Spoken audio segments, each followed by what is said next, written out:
Welcome back to your channel Tripitak. तो आज हम लोग बनाने जा रहे हैं एजेस ऑफ रिवर का ओल्ड एज में क्या क्या फॉर्मेशन होता है। ठीक है, माने देखिए यहाँ पे हम लोग यंग एज माने अपने जवानी के दिनों में नदियां क्या क्या स्थलाकृति का निर्माण करती हैं ये देख चुके हैं। उसके बाद हम लोग देखे थे कि अपने मिडिल एज में नदियां किस किस आकृति का निर्माण करती हैं, है ना।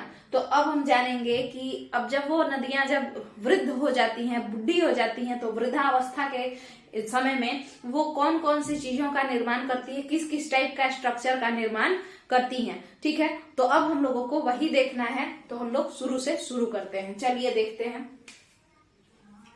हम लोग पहले पढ़ चुके हैं एक सेपरेट वीडियो में यंग एज, कल वाले वीडियो में हम लोग मिडिल एज पढ़े हैं, और उसके बाद आज जो हम लोगों को देखना है वो पढ़ना है ओल्ड एज, यानी नदियां जब अपने वृद्धावस्था में आती हैं तब का क्या सीन रहता है वो देखना है। देखिएगा, तो शुरू करते हैं। अच्छा, जितने भी लोग वीडियो देखें प्लीज चैनल को सब्सक्राइब कर लीजिए अगर चैनल का कंटेंट पसंद आए तो टाइम बिना वेस्ट किए हुए शुरू करते हैं।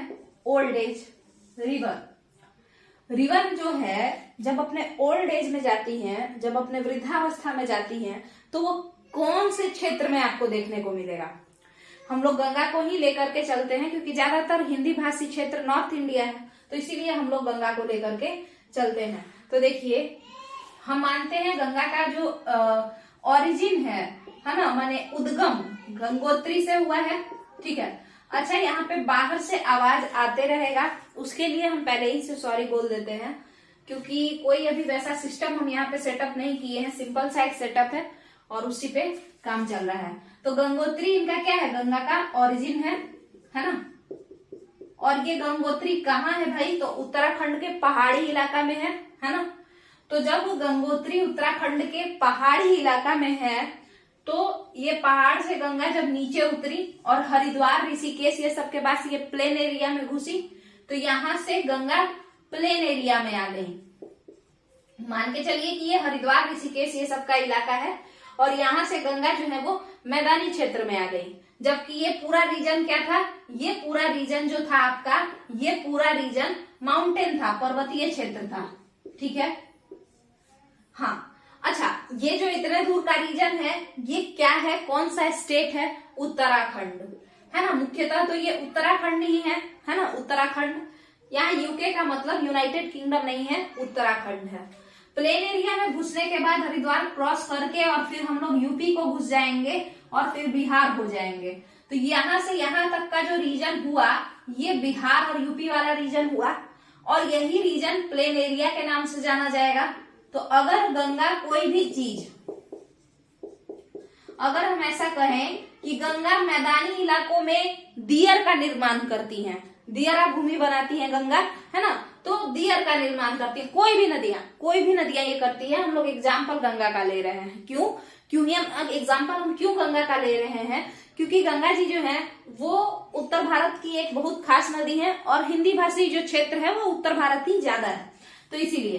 तो यहाँ देखते हैं, तो प्लेन एरिया में जो भी अगर हम कहें कि प्लेन मैदानी इलाका में नदियां जो है वो ऐसा कार की घाटी बनाती हैं या गोखुर झील बनाती हैं, तो ये सब मैदानी इलाका में बनाती हैं। तो अगर गंगा के बारे में कोई पूछे कि गंगा के द्वारा निर्मित गोखुर झील कहाँ देखने को मिलेगा, तो आप कहेंगे कि या तो यूपी में होगा या तो बिहार में होगा। ठीक है, या तो यूपी में होगा या फिर बिहार में होगा। क्यों, क्योंकि गोखुर झील नदियां अपने मैदानी इलाकों में बनाती हैं, अपने मैदानी इलाकों में बनाती हैं, पर्वतीय इलाकों में नहीं बनाती हैं। ठीक है, ये क्वेश्चन ध्यान से सुनिएगा। एशिया का सबसे बड़ा गोखुर झील कहाँ है, ये क्वेश्चन भी पीएससी पूछा था, जिसमें कि हम लोग ये बताए थे कि आपका ये बिहार में है, बिहार के बेगूसराय में है, कांवर ताल लेक के नाम से जाना जाता है। तो अगर किसी को इतना दिमाग हो, इतना आइडिया हो कि मैदानी इलाका में ही गोखुर झील बनता है, तो उस पे भी आंसर वो दे सकता है ना, थोड़ा बहुत। तो ये हो गया आपका। अच्छा, ये जो पर्वतीय क्षेत्र में जो भी स्थलाकृति का निर्माण होता है, जैसे वी शेप वैली का निर्माण होता है, गॉर्ज का निर्माण होता है, तो ये जो आकृति है ना पर्वतीय स्थलाकृति, ये पर्वतीय स्थलाकृतियों का निर्माण, पर्वतीय क्षेत्र में जो भी स्थलाकृति, जो भी टोपोग्राफी का निर्माण होता है वो सारा का सारा नदियां कब बनाती हैं? अपने यंग एज में बनाती हैं बाबू, मतलब एस्पिरेंट्स अपने यंग एज में बनाती हैं। ठीक है, आगे देखिए।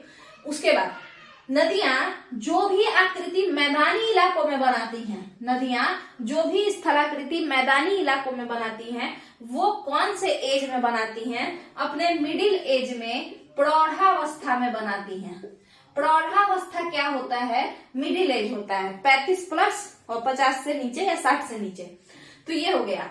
अब जब नदियां 60 क्रॉस करने का समय समझ लीजिए, नदियों के लिए एज नहीं है, हम इंसान से इसको कोरिलेट कर रहे हैं। तो उसके बाद ये क्रॉस कर गई और क्रॉस करके ये बंगाल की खाड़ी की तरफ गंगा जी आ गई, है ना। तो ये बंगाल की खाड़ी की तरफ आ गई। तो ये जो प्लेन मैदानी इलाका को क्रॉस करके निकली हैं और ये जो डेल्टाई क्षेत्र की तरफ जा रही हैं, यानी गंगा जब अपने मुहाने के नजदीक जा रही हैं, गंगा किसके नजदीक जा रही हैं?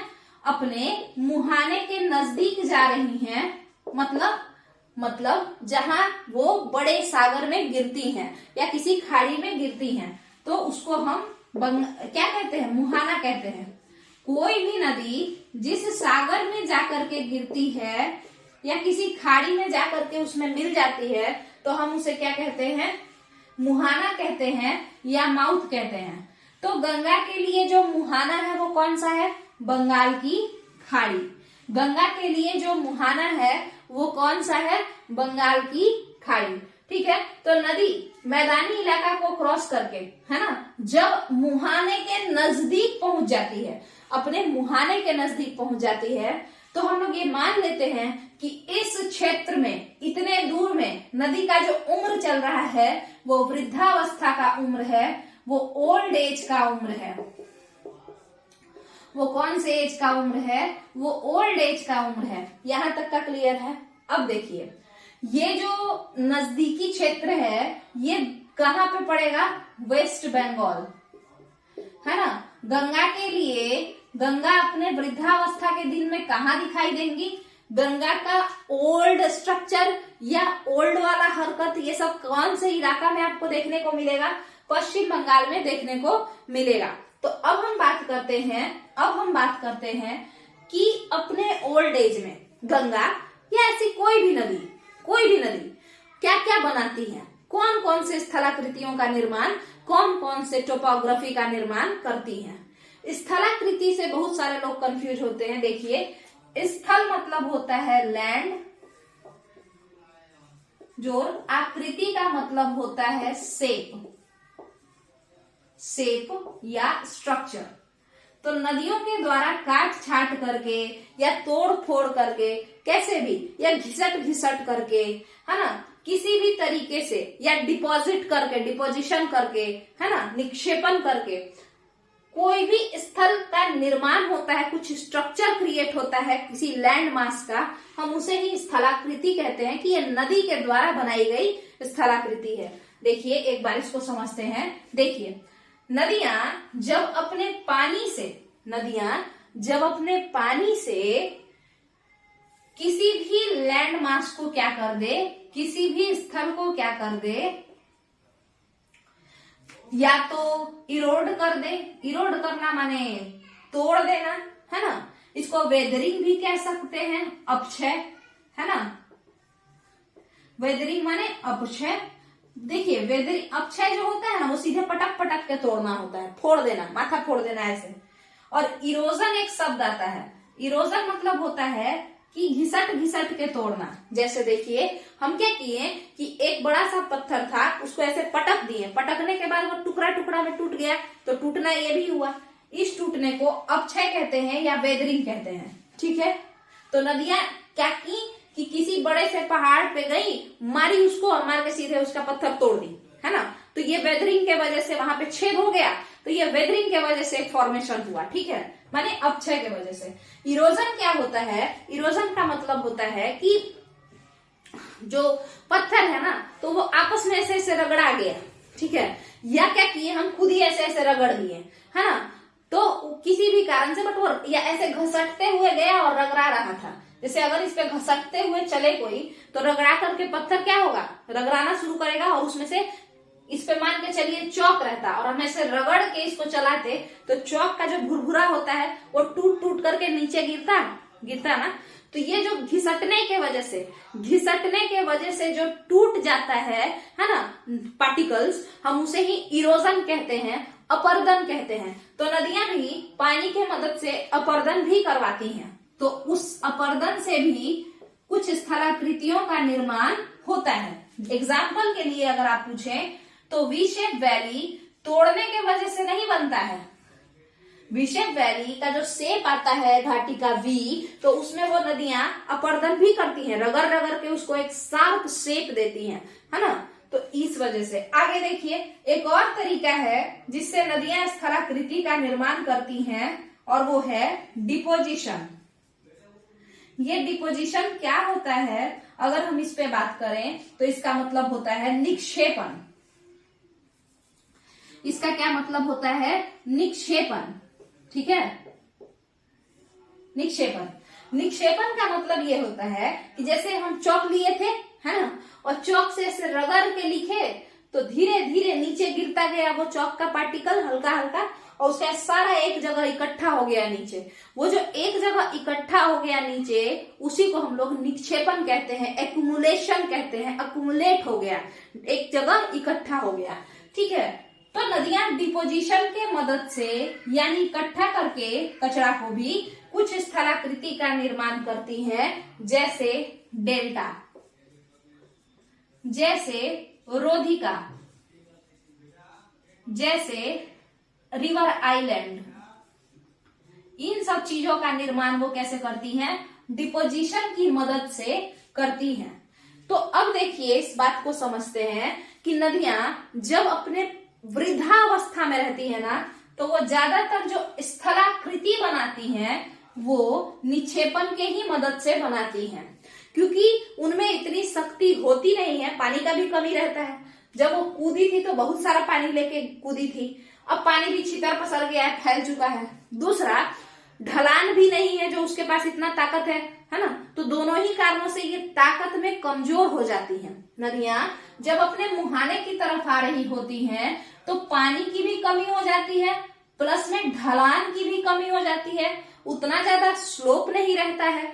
तो इन कारणों से नदियों का जो शक्ति होता है वो क्या हो जाता है, नदियों की शक्ति खत्म हो जाती है, छिन्न हो जाती है। ठीक है, अब इस कारण से यहाँ पे क्या होता है कि नदी जो अपने साथ पूरा कचरा बिटोर के ला रही थी, वो कचरा ये चाह के भी मुहाने में यानी बंगाल की खाड़ी में कूद के नहीं ले जा पाती है।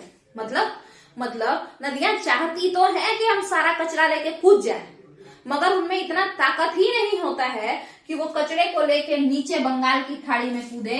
तो वो सारा का सारा कचरा कहीं भी इकट्ठा करके छोड़ देती है, एक जगह लगा करके छोड़ देती है, और केवल पानी नीचे गिर जाता है। क्लियर है ये बात। तो अब जो ये कचरा यहाँ पे लगा दी नदी गिरते वक्त, तो ये सब कचरा क्या है, बालू मिट्टी कंकड़, और ये कचरा लगातार एक जगह लगता जाएगा तो ये सब बालू मिट्टी कंकड़ और जो भी चीज है, इससे एक लैंड मास, एक स्थल का निर्माण नहीं हो जाएगा, जो कि बहुत सारा कचरा इकट्ठा होकर के हुआ है, निक्षेपित होकर के हुआ है, डिपोजिशन से हुआ है। तो इसी कचरे को ही तो हम डेल्टा कहते हैं, इसी कचरे को ही हम रोधिका कहते हैं, और इसी कचरे को ही हम रिवर आइलैंड के नाम से भी जानते हैं। इन तीनों कचरा में क्या डिफरेंस है, इसको हम लोग अभी ही समझ लेते हैं। तो पहले इसको हम इरेज करते हैं, उसके बाद बात करते हैं।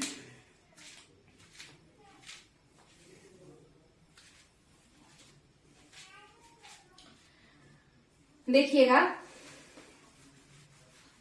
अगर वीडियो पसंद आए और अगर आप लोगों को लग रहा है कंटेंट से कुछ फायदा है, तो वीडियो को लाइक करके चैनल को सब्सक्राइब कीजिए और अपने दोस्तों में या ग्रुप में शेयर कर सकते हैं। ठीक है, अगर जो कंटेंट नहीं पसंद आए तो प्लीज नीचे कमेंट करके बताइए कि कैसा लग रहा है वीडियो। एक तो यूट्यूब ऐसे ही बहुत कम रीच दे रहा है, तो आप लोग खुद ही शेयर कीजिए अगर वीडियो सही लग रहा है तो। ठीक है, चलते हैं, देखते हैं। अब देखिए, हम कह रहे हैं कि हम लोग अपने, जब नदी का ओल्ड एज है, जब बुढ़ारी का जो दिन है, तो उस समय नदी क्या क्या फॉर्मेशन करती है उसके बारे में ही चर्चा करना है आज के वीडियो में। तो हम कह रहे थे कि ओल्ड एज में होता क्या क्या है। तो पहली बात कि ओल्ड एज में नदियों के पास जो पावर होता है वो बहुत ही कम होता है। क्या कारण है पावर के कम हो जाने का? तो अभी समझाएं कि उनके पास ढलान नहीं होता है। ढलान या ढाल कहिए इसको इंग्लिश में स्लोप कहते हैं। तो स्लोप की कमी हो जाती है जब वो ओरिजिन के नजदीक जब वो मुहाना यानी कि बंगाल की खाड़ी, जिसको अंग्रेजी में माउथ कहते हैं, उसके नजदीक पहुंचती है। तो दूसरा, पानी का भी कमी होता है, अमाउंट ऑफ वाटर जो है वो लेस होता है। तो नदियां क्या करती हैं, ताकत नहीं होने के वजह से अपने ओल्ड एज के दिनों में कई सारे भागों में अपनी धाराओं को बांट लेती हैं। ठीक है, कई सारे भागों में अपनी ही धाराओं को बांट लेती हैं। ठीक है, तो ये जो धाराएं हुई ना, कई सारी भागों में जो बट गई है ना, तो उसके बाद देखिए कोई इधर से जा रही है, कोई इधर से जा रही है, तो ये सारा स्ट्रीम बन गया है ना, माने ये छोटी छोटी धाराएं सरिताएं बन गई है ना। और उसके बाद ये सारा पानी जा करके नीचे ही गिरेगा, मगर यहाँ पे ये जो धारा है इसके बीच में एक ऐसा शेप बन जाएगा कचरा का, है ना। किस तरीके से, कुछ इस तरीके के शेप का बन जाएगा, है ना, ऐसा। उसके बाद फिर यहाँ पे ये दोनों मिल करके कैसा बना लेगी, ये धाराएं दोनों मिल करके यहाँ पे कचरा इतना इकट्ठा कर देंगी, फिर यहाँ पे इतना कचरा इकट्ठा कर देंगी। ठीक है, तो ऐसे ये जो कचरा है ना, जो कि किससे मैच कर रहा है, और फिर ये जो पानी है ना, ये नीचे गिर जाएगा सारा पानी। ठीक है, तो देखिए ऐसे जो ये कचरा बना यहाँ पे और यहाँ पे, ये कुछ इस शेप का नहीं है, इस शेप का। अगर आप इस शेप को खड़ा कर दें तो ये क्या दिख रहा है, ट्रायंगल के शेप का दिख रहा है। मगर जो ज्योग्राफर थे ये इसको लेके आए फिजिक्स के एक कॉन्सेप्ट से, ये फिजिक्स के डेल्टा जैसा भी तो दिख रहा है, तो इसीलिए इसका नाम, इस कचरे का नाम जो कि निक्षेपित किया गया है, डिपॉजिट किया गया है नदियों के द्वारा अपने ओल्ड एज में, उस कचरे को गिरने से नदियां जो गिरने से पहले बंगाल की खाड़ी में या अपने मुहाने में गिरने से पहले जो कचरा निक्षेपित की हैं, उस कचरे को ये लोग क्या कह रहे हैं, डेल्टा कह रहे हैं। क्यों कह रहे हैं, क्योंकि ये फिजिक्स के डेल्टा जो साइन है या जो सिंबल है उससे मैच कर रहा है, ये आकृति का शेप उससे मैच कर रहा है। तो डेल्टा क्लियर है आप लोगों का? क्या आप लोगों का डेल्टा क्लियर है ना। अब हम लोग आगे बढ़ते हैं। देखिए डिस्ट्रीब्यूटरी हम पहले ही समझा चुके हैं। देखिए जैसे अगर कोई नदी है और उस नदी की कोई एक धारा जो कि उससे को छोड़ करके चली गई है, ठीक है, और वापस अब उससे आकर के नहीं मिलेगी। एक नदी की धारा है, ऐसे एक नदी जा रहा है, ऐसे देखिए ये नदी जा रही है, एक सेकेंड रुकिए, ये नदी ऐसे जा रही है मगर इसी के बीच से एक धारा इधर निकल के भी चली गई। तो ये जो धारा है ना, ये डिस्ट्रीब्यूटरी के नाम से जानी जाती है। ठीक है, डिस्ट्रीब्यूटरी को हिंदी में क्या कहते हैं तो हमको ये ध्यान में नहीं है, आप लोग देख लीजिएगा। इसका एग्जाम्पल है गंगा के कंटेक्स्ट में हुगली नदी। गंगा के कंटेक्स्ट में कौन सी नदी, गंगा की ही डिस्ट्रीब्यूटरी है, माने गंगा की ही एक मुख्य धारा है, वो गंगा ही है बट उसकी एक धारा वो निकल करके चली गई है और वो वापस आके गंगा में मिली भी नहीं है, वो सीधे चली जाती है। ठीक है, तो ये गंगा की वो कौन सी धारा है, उस नदी का नाम क्या है, Hooghly. So Hooghly is a distributary of Ganga. ठीक है, तो डेल्टा क्लियर है और ये डिस्ट्रीब्यूटरी क्लियर है। ठीक है, और इस डिस्ट्रीब्यूटरी का भी फॉर्मेशन कब होगा, तो जब नदियों का औकात अपना पूरा पानी लेकर के आगे जाने का नहीं रहेगा, तभी ना वो अपना कुछ हिस्सा छोड़ देगी कि ठीक है तुम उधर से बह जाओ, है ना, नहीं तो ऐसे तो वो पूरा पानी लेके अपने साथ चलेगी ना। तो ये हो गया दो चीज, डेल्टा का निर्माण हो गया और डिस्ट्रीब्यूटरी का निर्माण हो गया। अब एक बात बताइए, डिस्ट्रीब्यूटरी, एक क्वेश्चन है आप लोगों के लिए, जरा ध्यान से देखिए। डिस्ट्रीब्यूटरी एक जल की निकाय है, जल निकाय है या फिर एक स्थल निकाय है? मतलब डिस्ट्रीब्यूटरी कोई वाटर बॉडी है या कोई लैंडमास है, बताइए। तो डिस्ट्रीब्यूटरी एक नदी ही है, एक नदी ही है ना, यानी वो जल निकाय है, वाटर बॉडी है। जबकि डेल्टा अगर कोई पूछेगा कि वो क्या है, कोई वाटर बॉडी है या कोई लैंड मास है, तो डेल्टा नदी के कचरा एक जगह इकट्ठा होकर के ठोस बन गया है, सॉलिड स्टेट में आ गया है, हम उसे ही डेल्टा कहते हैं, तो वो स्थल निकाय है। ठीक है, अब देखिए आगे समझते हैं। दो तीन चीज जो और बचा है उसको देख लेते हैं। एक है एस्चुअरी, एक है बैरियर और एक है रिवर आइलैंड। जैसे आप सुने होंगे गंगा सागर आइलैंड है ना, जहां पे हम लोग नहाने जाते हैं, हिंदू धर्म का काफी पवित्र स्थल है वो। तो ये तीन चीज बचा हुआ है। और इसके बाद ऑफशूट क्या होता है, तो ऑफशूट डिस्ट्रीब्यूटरी ही है। ठीक है, डिस्ट्रीब्यूटरी ही ऑफशूट है, जो कि अपना एक तरीके से वो भी डिस्ट्रीब्यूटरी ही है, तो उसको हम लोग देख लेंगे।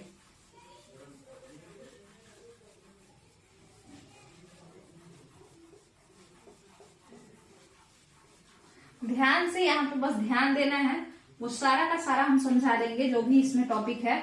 ठीक है,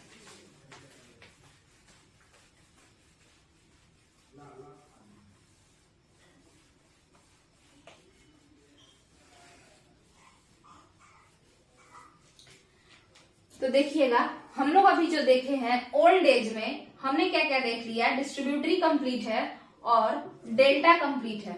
उसके बाद हम समझते हैं ऑफशूट के बारे में। अगर हम इसकी बात करें तो ये कुछ भी नहीं है, नदियों का ही मतलब क्या है कि देखिए जैसे गंगा की एक धारा है, ये मेन धारा है, मुख्य धारा जा रही है और ये एक जाकर के सीधे बंगाल से नीचे गिरी है ना, गोलुंदो घाट तक जाती है ये, है ना। तो वो मतलब बांग्लादेश में एक जगह है वहां पे जाती है, तो वो सब जगह भी गई। और एक जो है फरक्का के पास से ही सीधे बंगाल की खाड़ी में गिर जाती है।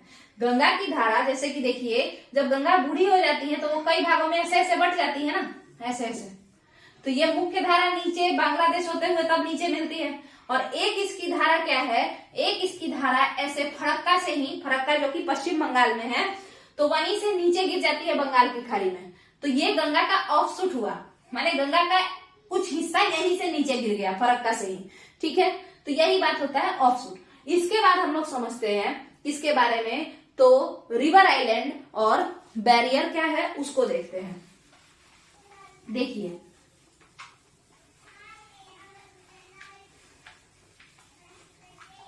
ये देखिए रिवर आइलैंड और बैरियर क्या होता है। तो अब हम लोग का जो अगला टॉपिक है वो है रिवर आइलैंड, माने नदी द्वीप। इसका निर्माण कैसे होता है अब हम इसके बारे में देखेंगे। तो देखिए जब यहाँ देखिए गंगा या कोई भी नदी जब अपना जवानी का दिन नहीं बल्कि अपने मिडिल एज का दिन, प्रौढ़ावस्था का दिन क्रॉस करके जैसे ही ओल्ड एज में पहुंचती है, माने यहाँ वाला प्लेस, इस वाले रीजन में है ना, यहाँ से लेकर के और यहाँ तक के बीच में, कहां से, यहाँ से लेकर के और यहाँ तक के बीच में कहीं भी नदियां अपने बीचों बीच ही हल्का हल्का मिट्टी इकट्ठा करने लगती हैं। जैसे देखिए ये गंगा नदी जा रही है, ठीक है, ये उनका कोर्स है, रास्ता है, पथ है जाने का, और इसमें ऐसे ऐसे गंगा बह रही है। ठीक है, गंगा ऐसे ऐसे बह रही है। ये हम क्या बता रहे हैं, हम रिवर आइलैंड बता रहे हैं, हम नदी द्वीप बता रहे हैं। देखिए ये बह रही है। अब नदियां जब अपने ओल्ड एज और मिडिल एज के बीच में है, मैंने मिडिल एज पार कर रही है, ओल्ड एज में घुस रही है, वहां से कहीं कहीं पे कचरा लगाना शुरू कर देती है। ठीक है, ऐसे ऐसे। अब बताइए ये जो धारा जा रही थी यहाँ पे कचरा लगा रही है, तो अब ये इसको क्रॉस करके ऐसे जाएगी, बीच से तो जा नहीं सकती है। क्यों? क्योंकि अब यहाँ तो कचरा लग गया है, तो ये धारा इसको ऐसे ऊपर से क्रॉस करके पार करेगी, फिर और कचरा लगता गया लगता गया लगता गया लगता गया। अब बताइए ये पूरा जो कचरा है ठोस बन गया और इससे एक लैंड मास का निर्माण हो गया, एक स्थल निकाय बन गया ये। अब बताइए ये गोल जो आकृति है स्थल का, ये चारों तरफ से पानी से नहीं घिरा हुआ है, घिरा ही हुआ है। इधर भी गंगा का पानी, इधर भी गंगा का पानी, इधर भी गंगा का पानी और इधर भी गंगा का ही पानी है। यानी चारों ओर से पानी से घिरे हुए आकृति को हम क्या कहते हैं, आइलैंड कहते हैं, द्वीप कहते हैं। अगर ये द्वीप है तो ये किसके द्वारा बनाया गया द्वीप है? नदी के द्वारा बनाया गया द्वीप है। तो क्या हम इसको नहीं कहेंगे कि ये नदी द्वीप है? तो ये नदी द्वीप किससे बना है? क्या तोड़ फोड़ मचा के नदियां बनाई हैं? नहीं बनाई हैं, यानी वेदरिंग से तो नहीं बना है। दूसरा क्वेश्चन, क्या ये घिसटने से बना है? नहीं बना है। यहाँ पे अगर हम घिसटना शुरू करेंगे तब तो ये मिट जाएगा, है ना। तो घिसटने यानी इरोजन से यानी अपरदन से भी नहीं बना है, बल्कि ये वो मृदाओं से, उन कचड़ों से बना है, उन कचड़ों के इकट्ठा होने से बना है जो नदियां अपने साथ लेकर के आई हैं। यानी ये डिपोजिशन से बना है ये नदी द्वीप, या ये अकुमुलेशन का मतलब होता है एकत्रित होना या इकट्ठा होना। तो ये इकट्ठा होने से ना यहाँ पे बना है, कचरा खूब इकट्ठा हो गया तब ना नदी द्वीप कहलाया। तो इसीलिए यहाँ पे आइलैंड बन गया है, और ये आइलैंड क्या है? रिवर के द्वारा निर्मित है, अतः हम इसे रिवर आइलैंड के नाम से जानते हैं, नदी द्वीप के नाम से जानते हैं। यहां तक का क्लियर है। अब एक क्वेश्चन, सबसे बड़ा नदी द्वीप कौन सा है? माजुली नदी द्वीप, जो कि गंगा और ब्रह्मपुत्रा के द्वारा निर्मित है।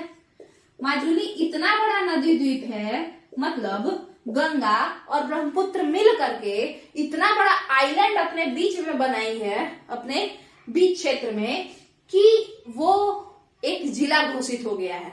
माजुली एक जिला है असम का, ठीक है। जैसे पटना है ना बिहार का, वैसे ही वो एक जिला है असम का। इस पे लोग निवास करते हैं, और ये गंगा और ब्रह्मपुत्रा नदी का एक क्षेत्र है, और उसी क्षेत्र के बीच में ये बन गया है। बेसिकली ये ब्रह्मपुत्रा नदी के द्वारा जो है बनाया गया है नदी द्वीप, असम में ये बनाया गया है। और ये इतना बड़ा बन चुका है, ये कचरा का ढेर इतना बड़ा हो चुका है कि इस माजुली क्षेत्र को, इस रिवर आइलैंड को जिला घोषित कर दिया गया है, ठीक है। तो क्या आपका रिवर आइलैंड कंप्लीट है? तो अब हम लोग समझेंगे किसके बारे में? एस्चुअरी के बारे में। उससे पहले बैरियर देखिए। बैरियर कुछ भी नहीं होता है। बैरियर क्या होता है, रोधिका क्या होती है, उसको समझते हैं। ये बड़ा ही आसान सा चीज है, एकदम सेम ही है जैसे डेल्टा हुआ। देखिए इसको समझा देते हैं। ये देखिए, यहाँ पे नदियां, यहाँ पे जो इकट्ठा कर दी बीचों बीच, ये हुआ रिवर आइलैंड। ये क्या हो गया? आइसलैंड। आइलैंड इसको बोलिए रिवर आइलैंड, नदी द्वीप। उसके बाद नदियां अपना गिरने को जब पहुंचती हैं, तो गिरने को पहुंचती है तो कई भागों में बट जाती है। हाँ, तो बटने के बाद यहाँ पे कहीं कहीं वो छोटा छोटा ना कचरा इकट्ठा करती हैं, इधर इधर छोटा छोटा कचरा, ठीक है। और ये जो छोटा छोटा कचरा है ना, ये नदियों के रास्ता को क्या करता है? रोकता है। ये छोटा छोटा कचरा नदियों के रास्ते में बाधा उत्पन्न करता है, बैरियर उत्पन्न करता है, रोकने का कोशिश करता है, रोधिका की तरह काम करता है। तो नदियां डेल्टा के फॉर्मेशन से पहले जो छोटू छोटू कचरा अकुमुलेट करती हैं, निक्षेपित करती हैं, डिपॉजिट करती हैं, हम उसी कचरे को रोधिका कहते हैं या फिर बैरियर कहते हैं। क्यों? क्योंकि ये barrier, it acts as a barrier, किसके लिए? नदी के स्ट्रीम्स के लिए, धाराओं के लिए, ठीक है। तो इसीलिए इसका नाम रोधिका या बैरियर पड़ता है, ठीक है। जब ये इधर गया, अब इधर जब नदियां आ गई तो यहाँ पे फिर ये लोग डेल्टा डेल्टा खेलेंगे, तो बना दिए फिर डेल्टा। तो डेल्टा तो हम लोग समझ चुके हैं। अब देखिए एस्चुअरी क्या होता है, और ये लास्ट टॉपिक है। एस्चुअरी के बाद आपका रिवर का जो स्थलाकृति है वो कंप्लीट हो जाएगा, और हम लोग इंडस रिवर सिस्टम से स्टार्ट कर देंगे। उसमें हम लोग सबसे पहले पढ़ेंगे दोआब के बारे में। दोआब के पढ़ने के बाद हम लोग सभी रिवर्स के जितने भी इंपॉर्टेंट ट्रिब्यूटरीज हैं, पीसीएस लेवल, यहाँ तक कि यूपीएससी से भी क्वेश्चन आ सकता है, मगर पीसीएस जितने भी पीसीएस में पूछा जा सकता है ना, वो सारा हम लोग देख लेंगे। अभी बस ये स्थलाकृति का लास्ट टॉपिक है। किस स्थलाकृति का? नदी जो भी स्थलाकृति बनाती है उसका ये लास्ट टॉपिक है, जिसका नाम क्या है? एस्चुअरी। देखिए एस्चुअरी क्या होता है, इसको समझते हैं। एस्चुअरी को हिंदी में कहते हैं ज्वार नद। एस्चुअरी को हिंदी में क्या कहते हैं? ज्वार नद, ठीक है। अब इसको देखते हैं। उसके देखिए यहां पे हम लोग क्या करेंगे कि हम कहे कि नदी ऐसे गई, ये नदी है, गई, जा करके कूद गई, ठीक है। कूदने वक्त ये अपना पूरा फैली, क्योंकि रास्ता इसको एनर्जी इसके पास कम है, बहुत सारा पानी लेके कूद नहीं सकती है, तो अपना अलग अलग जो है धारा बना करके कूदी। अब हर एक धारा के पास कुछ ना कुछ कचरा था, तो सारी धाराएं अपने लिए अपना अपना कचरा यहाँ पे इकट्ठा कर दी, ठीक है। तो ये क्या बन गया, डेल्टा बन गया। ये क्या बन गया, डेल्टा बन गया। ये सब जो कचरा है ये सब डेल्टा बन गया, ठीक है।